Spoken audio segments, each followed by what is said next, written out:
It's a I big believe jump that in may numbers. be me.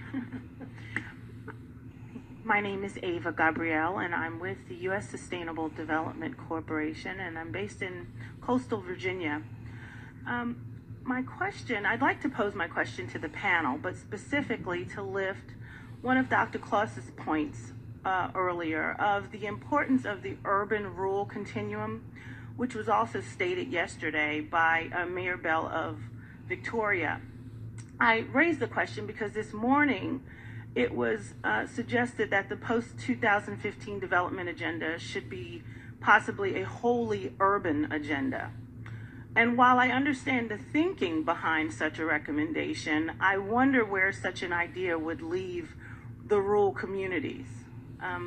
I speak as one who is indigenous to the southern region of the United States that is comprised of largely of 600 contiguous counties that span several states, from the coast of Virginia over to the delta of Mississippi and southern Arkansas, that have been historically plagued by many of the social and economic indicators that those of you who are from the global south would have faced. So there are a few flourishing urban centers, but the population of those 600 counties is largely rural. So my question speaks to the implications for those who might be left behind such an agenda that would not specifically address a rural-urban continuum. Thank you. Thank you very much. And if Dr. Clos doesn't mind, I would wonder if he might respond to that specific question, because I think it fits with the tenor of his agenda and remarks. Yeah, thank you very much. I think really that this is a very important question. There's though sometimes the temptation to establish a kind of antagonism between rural life and urban life, and we don't believe in such antagonism, because as you mentioned, there's a continuum in the process of urbanization. In fact, urbanization came out of agriculture, and we perhaps need to remember that. What brought urbanization to the human culture was the agrarian revolution of the Neolithic.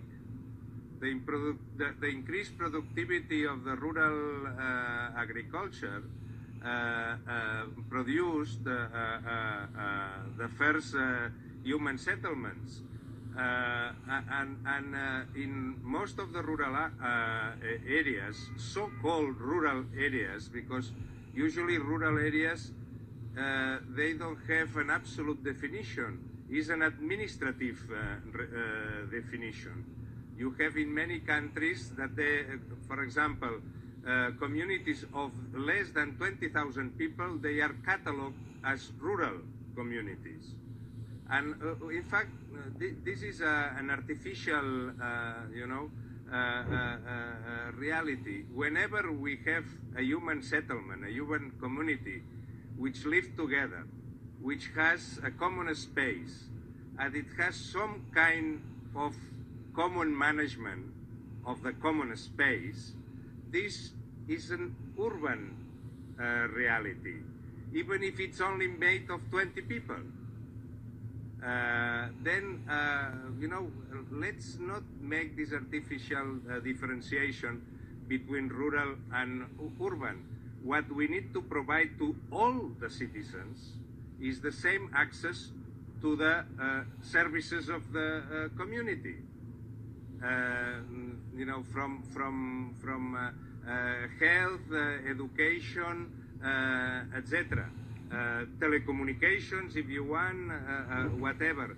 Then the question is not a question of dividing or cataloging in a different manner. By the way, in very different countries, this is the case. For example, in the UN, when we talk about percentage of urban population, as the UN, we follow the statistics that our member states provide to us.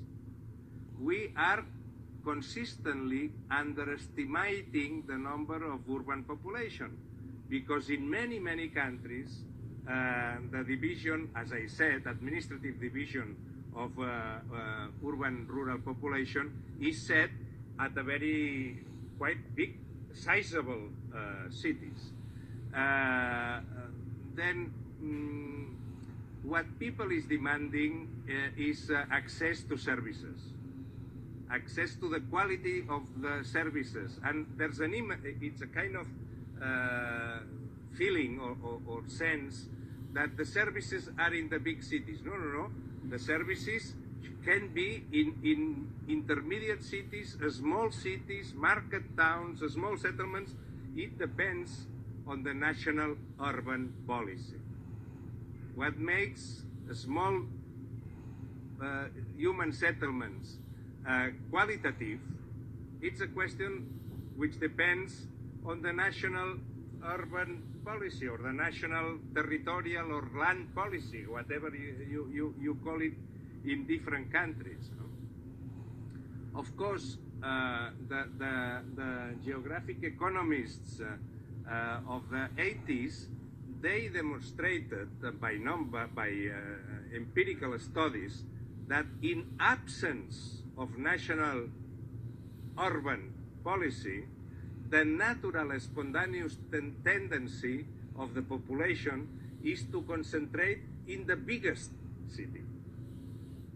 Then if you want to avoid this artificial concentration of the population in the biggest city, because the biggest city is seen as the only possibility to have good access to services, then you need to have a national urban policy and to put incentive to approach the qualitative services to the population wherever the population stays. Now, if there's any contradiction, it's not between rural and urban population.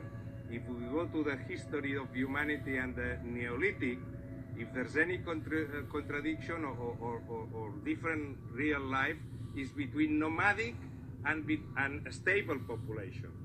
But whatever population is stable in a small community with a common governance, we call that an urban settlement.